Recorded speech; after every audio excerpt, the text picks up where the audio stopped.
All right. Come on, folks. What's going on here? I come into this church today. I'm off for a week, so I come back in.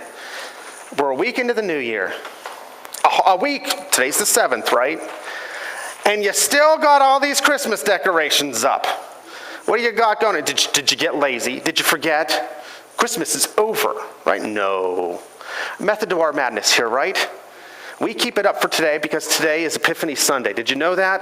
Epiphany Sunday is the Sunday closest to the day of Epiphany. Epiphany, traditionally, historically, January 6th, celebrated by the church and in a wider way in the culture. On January 6th, it takes place right after the 12 days of Christmas. You know the song, 12 days of Christmas, start January 25th, or no, there I go again, wrong month. December 25th to January 5th, and then on the 6th, boom, right away is Epiphany. And so here we are, Epiphany Sunday, the closest day to Epiphany. Today, final day. If all goes to plan, all these decorations will be gone by the time you get here next week. Hey, when are we taking these down? Let's decide before we all leave today. Thursday? Thursday at 10. All right. They'll all be taken down. Christmas will be completely over for another year. How many of you here already have your Christmas decorations taken down? Raise your hand. See, we don't. We're just like, we're like, nah, I don't want to do it. But it's all over. Before we say goodbye to Christmas again, we get this last hurrah on Epiphany Sunday. Epiphany is the day the church traditionally celebrates the visit of the Magi to the Christ child in Bethlehem. Yeah, I know. Nowadays, we just kind of take the wise men and the shepherds and Mary and Joseph and the angels, we kind of just put them in this big ball. We throw in Christmas in December. Right there it is. That's why we have our nativity scene there with the shepherds and Mary and Joseph at the manger with the wise men. Now, most of us know that's not how it happened. The Bible says the wise men didn't, well, it doesn't say they didn't visit him at a manger, but it does say explicitly they visit baby Jesus at a house. So it's kind of clear in the scriptures that the visit of the wise men, it's a different event that happened at a little bit of a different time. So historically in the church, we celebrate Epiphany as a different event at a little bit of a different time. We push it back to January 6th as a way to close out the Christmas season. It's the end of the Christmas season, but it's also the beginning of a new season within the church, a season between now and when Lent starts, and it's early this year, where we talk often about the kingship, the lordship of Jesus Christ. And what better way to start that conversation than talking about these guys coming and visiting Jesus? Because don't we sometimes call them kings? We call them magi, we call them wise men. All right, we're a bit confused about what we call them. Or sometimes we just use the words interchangeably, depending on how we want to seem, right? When we're talking, I want to seem stuffy and well-educated, I'll call them the Magi. Don't I sound intelligent? Right? We want to sound like normal people, we call them wise men. If we want to emphasize how important this baby must have been that these guys visit them, we'll call them kings. And, as we do in Hymn We Three Kings, which we'll sing today to close out our worship service. But really, who are these guys? That's what we're looking at. Who were these guys? Where do they come from? And why should I care? Questions I ask myself all the time, and I'm never satisfied with the answers to those questions. Time after time I've looked into these questions and I'm not satisfied. And so every several years I get it in my head, let me preach about this, right? I'm going to look into this so I get the answers. I can give you the answers. You know the answers. We're all going to know the answers, right? And so I found myself again this week thinking, haven't I already looked all this up? But I'm looking up, I'm researching this, finding all this great new stuff that I haven't found before about who people say the wise men was. And in my head, I'm applying it to what I knew from before. And I'm thinking, now I got an even bigger picture of what the answer is. You know what the answer is? It's nothing. We have no idea who these guys are. We don't know what their game is. We just don't know. All we know is what Matthew tells us in his gospel. He's the only of the 4 gospel writers to include this event in his narrative. And the details he gives us, they're scant at best. He calls these guys magi. That's the word he uses. So we know they're magi, and there's some historical kind of context to that we think we might know. So we'll talk about that in a little while. So he calls them magi. We know they're magi.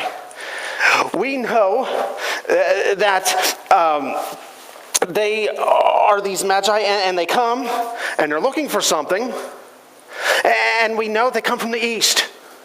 We are told, Matthew says they come from the east. East of where? East of Jerusalem. That's all we know. How far east? I don't know. They come from the east.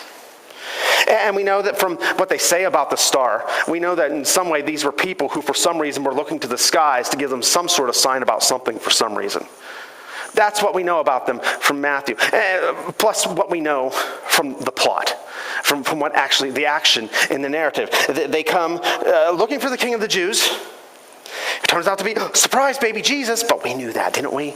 And they find him, and they give him weird gifts, gold and frankincense and myrrh. Let's not even start on that this year. And then they leave to go back to their own country, wherever that is. Those are the details given to us by Matthew, the master storyteller that he is. And that's what we know. And so we've been trying to figure out. Chad Ashby is an historian, and he writes, Christians have been trying to nail down their identity for millennia. As early as AD 200, Tertullian was laying out arguments that the Magi, while astrologers by trade, were considered kings. To the contrary, John Calvin felt strongly about anyone who would label them three kings. Adding a further wrinkle, first century naturalist Pliny the Elder wrote several chapters about the Magi, wherein they sound more like something from a Harry Potter novel. He details their skills in magic arts, including pouring boiled earthworms in the ear to cure a toothache. Man, who were these guys, right? Secular historians from the time period, from the ancient times, kind of give us a little bit more of information about Magi, but it's kind of conflicting. I mean, we see Basil, Bishop of Caesarea in the 4th century. He indicated that although the term Magi is Persian in origin, he said the Magi, they were just scattered throughout the kingdoms. They don't belong to any one country. And then we get the term for Magi being used by Philo, who is a 1st century Jewish historian.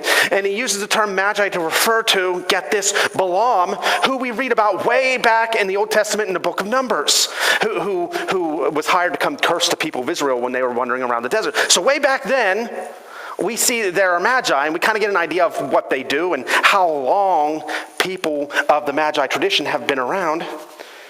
And then in his histories, written around 440 BC, Herodotus makes the Magi seem like conniving political figures who just want power. They want to seize the power. They want to be the kings. So really, who are these guys, right?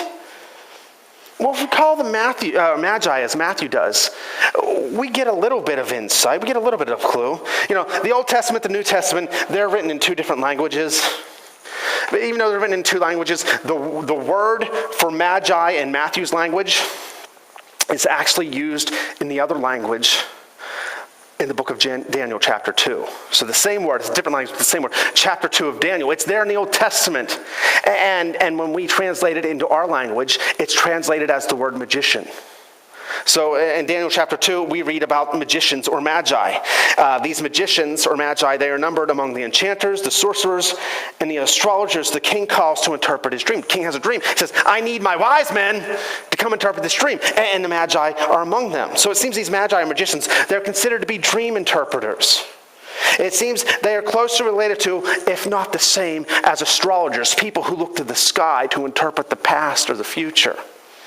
And so, hey, regarding Matthew's Magi, this explains why they might be looking to the skies.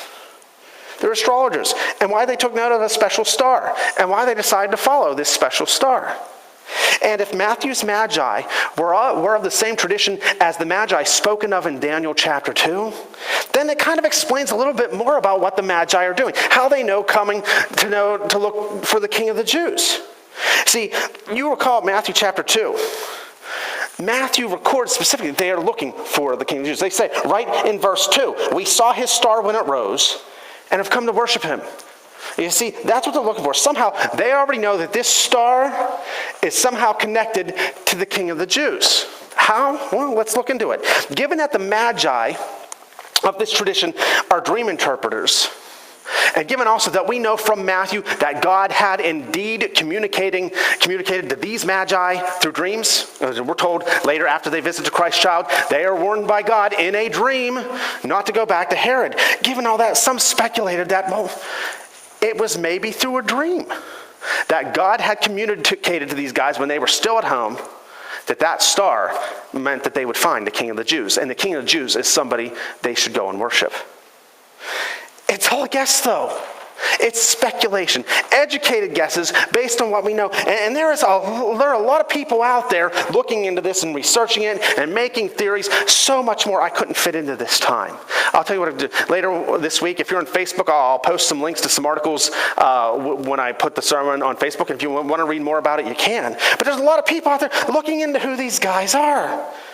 Because when it comes to these guys, we really don't know who they were.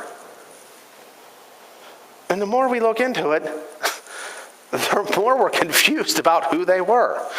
These guys, who were they? We don't know. Or do we? Oh, Judy just said camel riders. The Bible doesn't say anything about camels.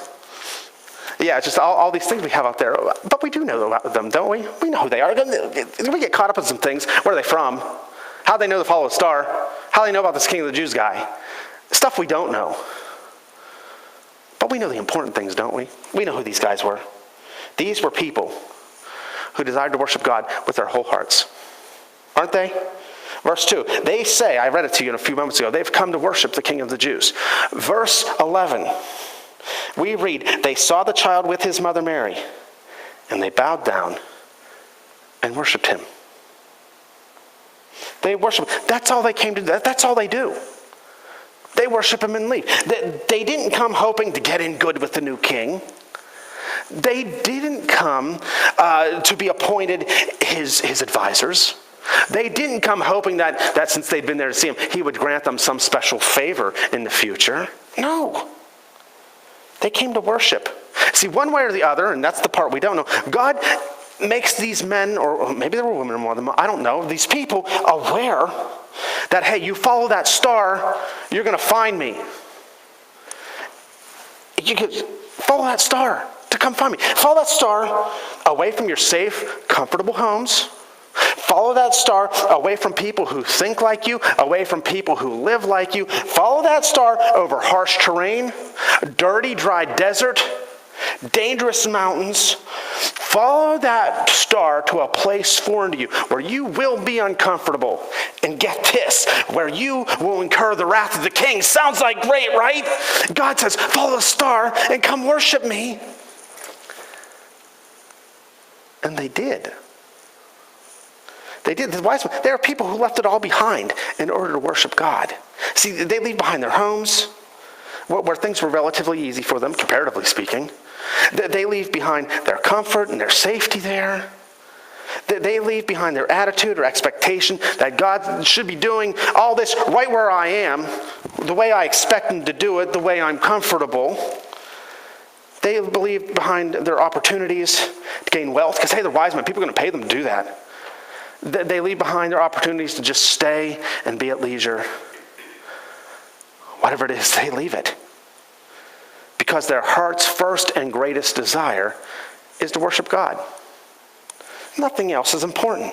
Wise men, wise women, they leave everything behind to worship God. Why do I care? Why should you care about who these guys are? Because they show us what it means to worship God with our whole hearts. They show us who we are meant to be, who we were created to be. People who put everything else behind us to worship God. People who come to worship God with no other expectation, no other requirement. People who worship. That's who the wise men are. Let me ask you, in your worship of God, are you a wise man? Are you a wise woman? Can you hang out with these guys? When you open the Word of God, you're doing a Bible. Maybe, I hope you're doing it on a regular basis, maybe every day, daily, or regular basis, and you're going to do your devotions or your daily study, whatever it is. Do you approach that time? It's like, yes, this is great. I get to spend time with God in His Word. I get to worship Him. Do you put aside all other thoughts? This is what I got to do today. This is what happened today and what I got to deal with tomorrow. Or, do you come just to honor God and be in His presence? Or do you come because, well, this is what I've always done. I got to read this today. This is today's homework, right? The pastor will be happy. I got to keep up with the reading plan. Or do you come to be joyful with God in worship as you turn to his scriptures. You see, that's what wise women and wise women do, or wise men do. When Sundays roll around, do you look with excitement to the opportunity to come worship with God's people? You're going to worship God here. Do you say, nothing's going to stand in my way of going to worship? And other people come and say, let's do this, let's go here, let's do that. And you say, no, I got a standing appointment to worship my God. It's important to me. When all other opportunities and allures of the world come, you say, no, I'm going to worship God. Is that who you are? Because that's what wise men and wise women do. How about this? When you come here on Sunday morning, all right, so you're here. We're here to worship. First and greatest priority is to worship God.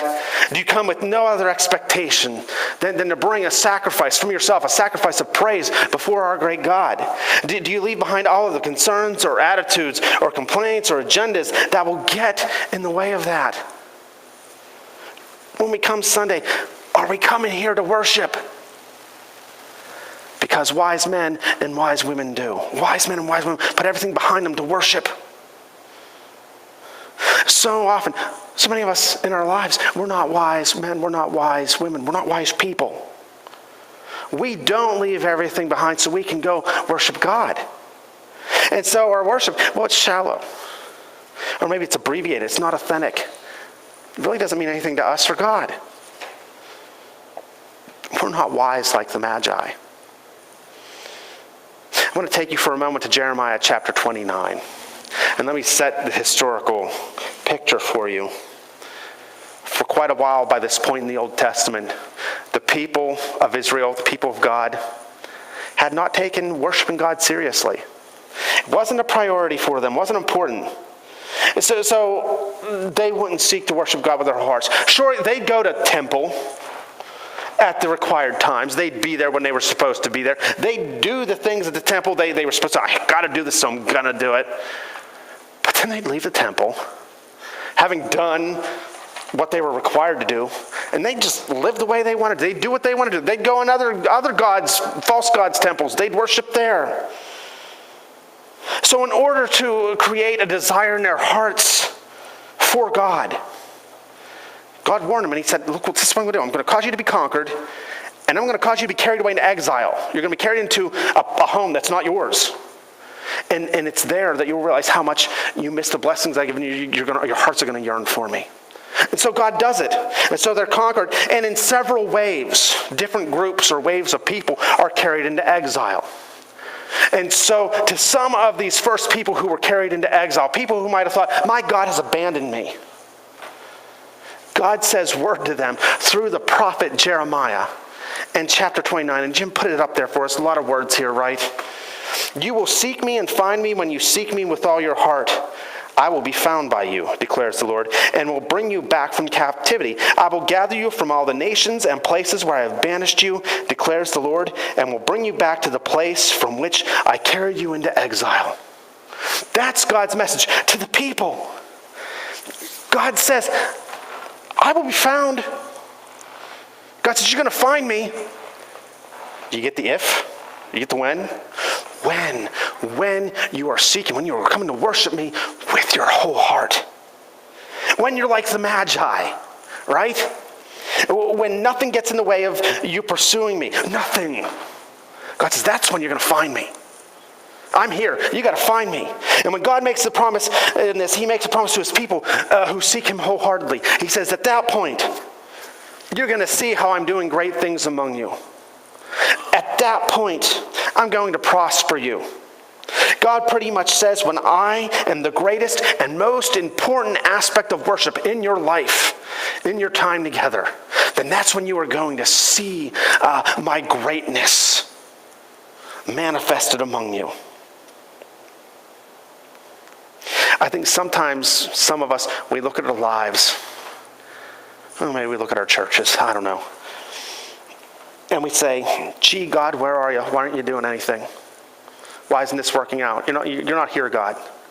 And I think in those times, instead of going to God with an accusation, maybe we need to go to ourselves with some questions. Where am I not focused in my life on worshiping God? What am I focused on instead? What drives me instead of being driven to worship? What have I not left behind in an effort to worship God fully? It might be an expectation, might be a relationship, an attitude, might be comfort or preconceived notions or maybe arrogance. See, when we get rid of all those things, leave them behind so that we are free to worship God fully, it is then God promises his people that they are going to see him doing great things in their lives among them. So often, so much of the drama and misery we bring into our own lives, even our own congregations, it would just go away if we just focused on worshiping God, like the wise men. See, like the Magi of old, wise women, wise men today, leave everything behind so that we can worship God. We don't need to know anything more about that. We don't need to know anything more about the Magi than that. That's all we need. How about you today? Start of this new year. You want to be wise? You want to be a wise man? You want to be a wise woman? Will worshiping God be your first and greatest pursuit in 2018? Guess what? Another question I don't have the answer to. Only you can answer that question.